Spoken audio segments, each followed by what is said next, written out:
বাংলাদেশে ডক্টর ইউনূসের সরকারকে জনতা সমর্থন করে যাচ্ছে। ইনশাল্লাহ ডক্টর ইউনূস সোজা হয়ে দাঁড়াবে, দেশে একটি নির্বাচন দিতে পারবে, দেশে জঞ্জাল মুক্ত করতে পারবে, দেশে আপনাদের মতো সাংবাদিকের কথা বলার অধিকার ফেরত দিতে পারবে। আমি জনগণের ভালোবাসা নিয়ে জনগণের অধিকার প্রতিষ্ঠা করে আমি নির্বাচনে জয়লাভ করে ক্ষমতায় যেতে চাই।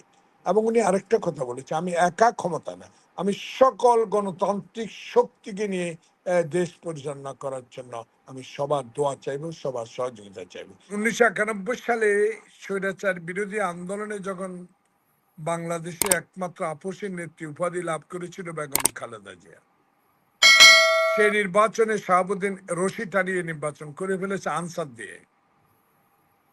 কারণ তখন জনগণের ছাত্র জনতার আন্দোলনে এরশাদ বিদায় নিয়েছে। আমাদের অবিশ্বাস তত্ত্বাবধায়ক সরকার বাতিল করার পরে এখন ছাত্র জনতার খোকনের রক্তের বিনিময়ে, আবু সাইদ খোকনের রক্তের বিনিময়ে যে আমরা এখন নতুন করে স্বাধীনতা পেয়েছি কথা বলার গণতন্ত্রের জন্য, সে আবু সাইদের রক্তের প্রতিশোধ এখন নেওয়া দরকার। তাহলে এই সরকারকেও কেউ ক্ষমা করবে না। এই সরকারকে আমরা সমর্থন করে যাব জোর করে, যে আমরা সবসময় আপনার সাথে আছি, কিন্তু হাসিনাকে আনতে হবে, হাসিনাকে বিচারের কাঠগড়ায় দাঁড়াতেই হবে।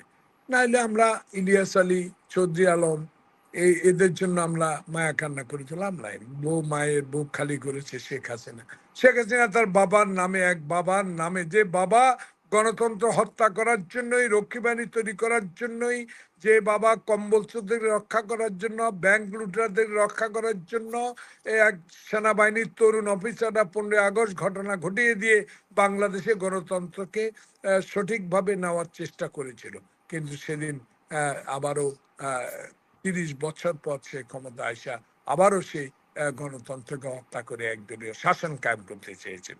সেই কারণে আবারও সে 15 আগস্ট তার বাবার মৃত্যু দিবসটা সে পালন করতে পারে নাই। তো পতন আল্লাহর চোখে, অহংকার আল্লাহর চোখে কোনোদিনও শোভা পায় না। সেখানে আমি মনে করি বাংলাদেশে ডক্টর ইউনূসের সরকারকে জনতা সমর্থন করে যাচ্ছে।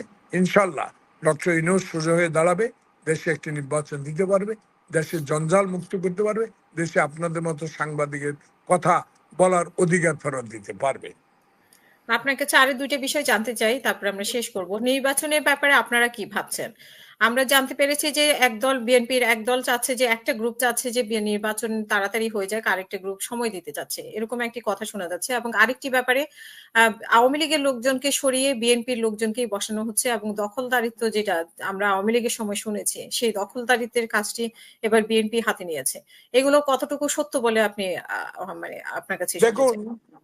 দেখুন কে কি বলে, বলার অধিকারটুকু ইউনূস ফেরত দিয়েছে ডক্টর ইউনূস, যেটা আওয়ামী লীগ ছিল না। ক্ষমতা ইন্টেরিয়াম গভর্নমেন্ট, বিএনপি না। বিএনপি তারেক রহমান বলেছে ক্ষমতা সেদিন যাব যেদিন এক মাথা এক ভোট হবে, যেদিন একটি সুষ্ঠু নির্বাচন হবে। আমি হাসিনার মতো ভোট চুরি করে প্রধানমন্ত্রী হতে চাই না। আমি হাসিনার মতো চোরের মতো ক্ষমতায় যেতে চাই না। আমি জনগণের ভালোবাসা নিয়ে জনগণের অধিকার প্রতিষ্ঠা করে আমি নির্বাচনে জয়লাভ করে ক্ষমতায় যেতে চাই। এবং উনি আরেকটা কথা বলেছে, আমি একা ক্ষমতা না, আমি সকল গণতান্ত্রিক শক্তিকে নিয়ে দেশ পরিচালনা করার জন্য আমি সবার দোয়া চাইব, সবার সহযোগিতা চাইব। সেখানে আমি মনে করি এখন আপনাকে বলতে চাই, নির্বাচনের বিষয়ে বিএনপি তা বলেছে যখনই সময় হবে তখনই আমরা বলবো, যেহেতু আমাদের জাতীয় স্থায়ী কমিটি আছে, তারা এইসব বিষয়ে সিদ্ধান্ত দিবে।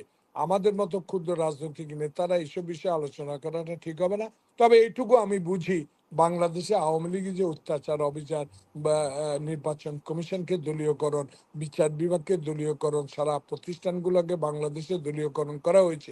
এই জঞ্জাল মুক্ত করে একটা নির্বাচন নিশ্চয়ই সরকার দিবে। সেই নির্বাচনের বিষয়ে আমার দল কথা বলবে। তো আমি শুধু এইটুকু বলতে চাই, বাংলাদেশে আমরা তাকে সময় দিতে চাই, যে সময়ের মধ্যে দিয়ে আরেকটি নির্বাচন এমন হবে যে নির্বাচনে আমার ভোট আমি দিতে পারবো।